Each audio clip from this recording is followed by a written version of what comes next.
SOLIDWORKS Design 2026 brings you enhancements across the portfolio.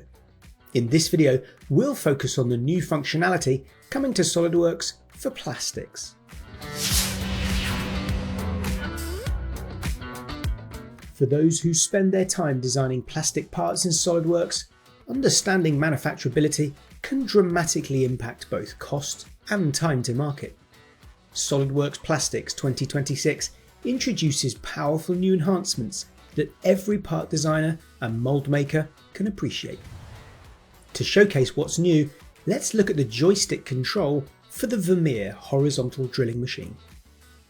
Plastic providers are constantly introducing new polymers to the market, and the SOLIDWORKS Plastics 2026 material database continues to keep pace. In this release, users will find 85 new materials that have been added and 12 existing materials which have been updated. In addition, the solver has been optimized to reduce solve times by up to 30% depending on the type of analysis that you're running. The first analysis on this part shows a short shot caused by relatively thin walls and ribs. In previous versions, plastics could detect a short shot, but users had no clear way to visualize the unfilled volume. New in 2026, the unfilled volume result is displayed as the first result when a short shot occurs, ensuring these errors never go unnoticed. After thickening the ribs and overall wall sections, improving both part strength and flow, the analysis is rerun.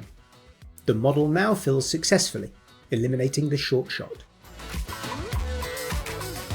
With the fill complete, we can now check for secondary manufacturing concerns like weld lines and air traps. Weld lines are minimal and mostly appear in non-cosmetic areas. Air traps are also calculated and highlight several zones where trapped air could affect the part. To get a better understanding of these air traps, this study also solved for venting pressure.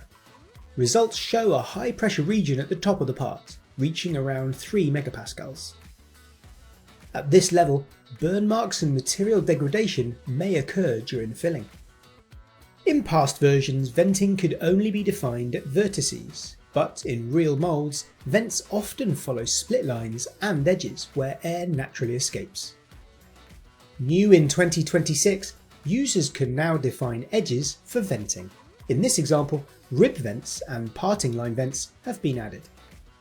After updating the boundary conditions, results show a dramatic reduction in venting pressure and proper filling across the part, mitigating any concerns of material degradation during fill. SOLIDWORKS Plastics also support thermoset materials. These materials cure through chemical reaction instead of cooling.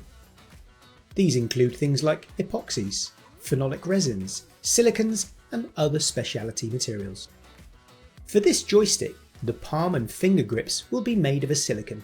This requires a thermoset definition pulled from the material database or defined by the user. When simulating thermosets, the solver runs until the part reaches the target cure level. New in 2026, a parameter called volume percentage above target curing at injection has been added. This ensures that the parts are properly cured before the ejection takes place, providing valuable insights into cycle times and preventing unwanted warping or breakage after ejection takes place. With enhancements in materials, solver speed, short shot visualization, venting definition and thermoset curing, SOLIDWORKS Plastics 2026 helps designers and mould makers ensure parts are manufacturable, reliable and ready for market.